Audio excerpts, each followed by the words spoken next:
Hi everybody, Sarah, Pearls of Wisdom and Food, and here's my favorite magazine. You know, they put it in those little racks as you check out, and this is Why Obesity Rates Have Tripled, January 2016. And I know that not one of you watching this will be surprised at what they tell us. But it's just always interesting. And I do like this magazine. They do talk a lot about off mainstream type articles, or they shoot things over the bow that mainstream will catch up with in about 5 or 10 years. Obesity rates have tripled since 1980. Not surprised. People are eating more calories than before. Yep. And they attribute that to largely based on processed foods. So there should be no surprise there. And a processed food is something that comes in a box or a can or a bag or something. It's got refined sugars and flours in it. It's got ingredients that you can't read, much less know where they came from, but it's just some great big industrial plant, I'm sure. Number 2, sugar consumption has skyrocketed. And we know that. I mean, when you listen to podcasts like I do, and they talk about overweight is one thing, obesity is another thing, and morbidly obese is another. And they always give these statistics about diabetes and the pre-diabetic gang of like 40% or 60%. I mean, it's just outrageous, and it just depends who you listen to. But pre-diabetic people is going to bankrupt the healthcare system here and everywhere. Woo! And when they don't tell you how to change your food plans, because doctors don't know the nutritional part, and they just give you pills or insulin, and there you go. And it's crazy, isn't it? Number 3, people gain lots of weight during the holidays, which they never get rid of. And I always used to hear that people put on 7 through the holidays, but then they take them off. But then they say they might gain 3 pounds but only lose 2 after the holidays are over, leading to a slow and steady weight gain over time. And then, you know, if you're old like me, you know, it's just constant monitoring. Number 4 is the obesity epidemic started when the low-fat guidelines were published. Yeah, that's what they say. And when they started telling us that fats weren't good for us and only eat the egg white and things like that, and the low-fat and low-carb food manufacturers just had a field day with that, didn't they? So, there are massive long-term studies showing that the low-fat diet does not cause weight loss and does not prevent heart disease or cancer. And when I listen to the podcasts again, you know, they talk about short-term weight loss. And that indeed happens when you restrict things, because if you were eating inordinate amounts of refined carbs and lots of the fats that you're not supposed to have along with the refined sugars, cutting back on any of that is going to make a difference on the scale. But can it be sustained? You know, will you not gain the weight back once, you know, you've lost that 10, 20, 30, 40, 100 pounds while still maintaining, you know, the low carb, low dairy fat, things like that, food plan. 5, food is cheaper than ever before. That's not true. Not down here. Not when you switch to eating healthy and organic. It gets very expensive. But, you know, when you eat less, it makes a difference. And somebody put a comment on my, I think it was my YouTube page, and they said, you know, you should have added the prices to your favorite things, because some of these things, not everybody can afford them. And, you know, I recognize that, and I appreciate that, and I respect that, because when I initially did the changeover to low carb, high fat, the setup costs were a lot. And to buy all these products, but once I stopped buying junky stuff, it's amazing, first of all, how it's simplified. And yes, those things do cost probably more, but I'm not eating more. I'm not eating a lot because of the high fat. I don't need as much of the dairy product or the cheese or the butter.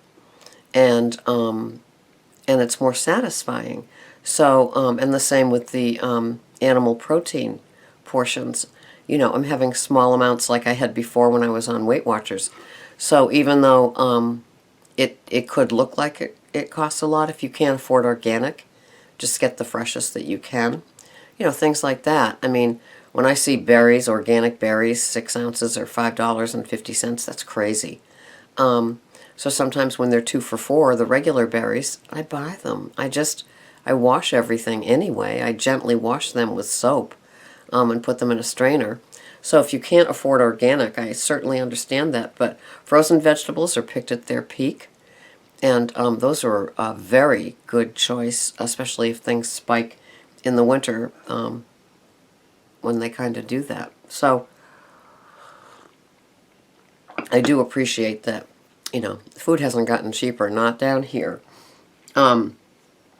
6, people are drinking more sugary soda and fruit juices. Yes.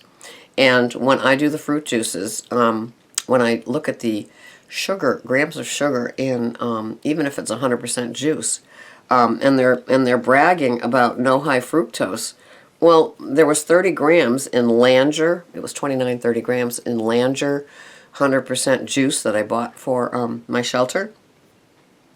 And if a teaspoon is 4 grams, you know, you can do the math. That's incredible. So call it 5 grams, and then that's 6 teaspoons. And they say that women shouldn't have more than 6 teaspoons of added sugar a day. So there you go. 1 cup of that, and that's a lot.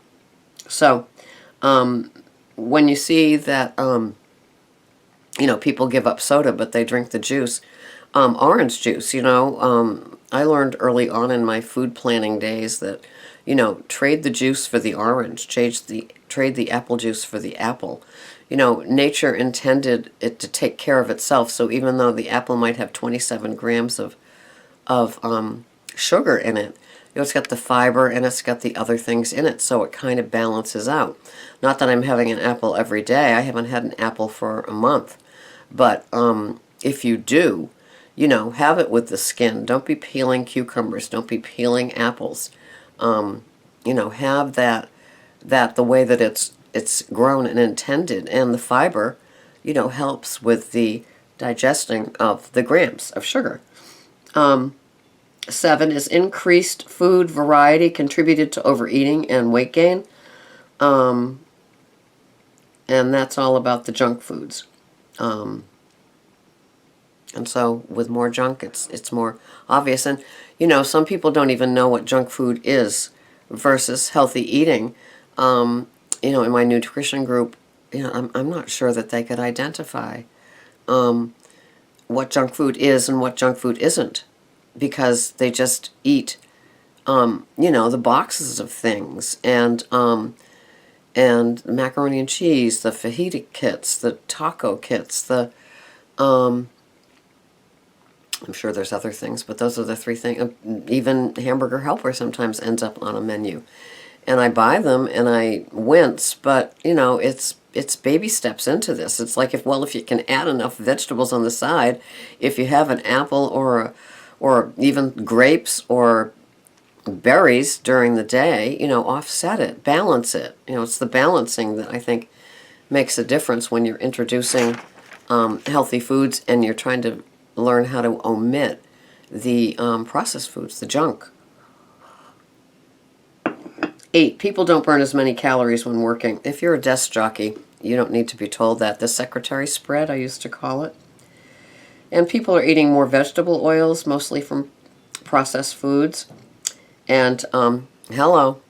I mean, vegetable oils, you know, vegetables don't have fat in them, so you figure out how they process that for the oils. And the sunflower, and the safflower, and grapeseed.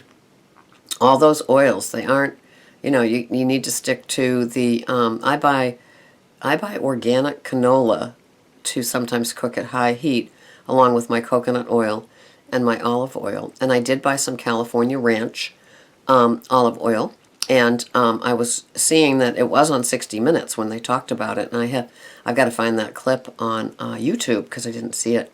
But Yeah, I forgot to include that in my favorite things. I love California Ranch olive oil. And it comes in a glass, square, very dark green bottle. And it's on sale at Shaw's, Stars, Albert's, and Stop and Shop and Giant this week, first week in January. So if you put olive oil in your salad, it is a divine thing. I wouldn't use it if I was cooking something else, like if I was sautéing something on a low heat. I would probably use just regular EVU, but California Ranch is just delicious in a salad, and you can really taste it. And I can taste the difference. I do like that. 10, the social environment can strongly affect calorie intake. And isn't that the truth? I mean, didn't we just get through with all these holidays and all the different foods and the temptations and the difficulty that a lot of us had with this, the trigger, the craving, the obsession, the bad habit, and then the addiction to the food. You know, it's a long process, and it builds. It's like the metabolic diseases. You know, they don't start on Thursday and end on Sunday. They start Thursday, and 20 years later on a Thursday, you've got diabetes. You know, it's just one of those slow-growing things. And, you know, when you're at these social events, you have no idea what's in what somebody cooks. And if you're still kind of, you know, liking sentimental about the traditional foods that you cook, and you just kind of like squint as you add something that wouldn't be on your food tracker any other time of the year, you know, the consequences come right now, right? The first week in January as we rein it in again. And people are sleeping less. I'm one of those. You know, if I get 6 hours, that's a great night. 7 is beyond. It's like wonderful. So we are sleeping less, and then we've got that cortisol that builds when we don't sleep enough, and that's a weight gainer hormone. And then increased calorie intake. They may argue about the causes of obesity, whether it's sugar, carbs, fat, lack of exercise, or something else. But one indisputable fact is that calorie consumption has increased. And, yeah, there you go. So that's why obesity rates have tripled 3 times and since 1980. And those of you that are here are in a choir of evolving and knowledgeable and ever learning and not giving up on this and finding what works for you, your own plan, your own food plan. But it's the habits that surround that count. Are you tracking? Are you weighing? Are you measuring? Are you going organic? Are you reading labels before you ingest them? It's all that good stuff. So that's it for today. Kind of lengthy. I've got to go warm up my bulletproof coffee. I hope you have a wonderful day. It's frigid here on Cape Cod, but we were due. And I hope you have a great day with your food. I plan on having a great day with my food. And until the next time, this is Sarah, Pearls of Wisdom and Food. Bye-bye for now.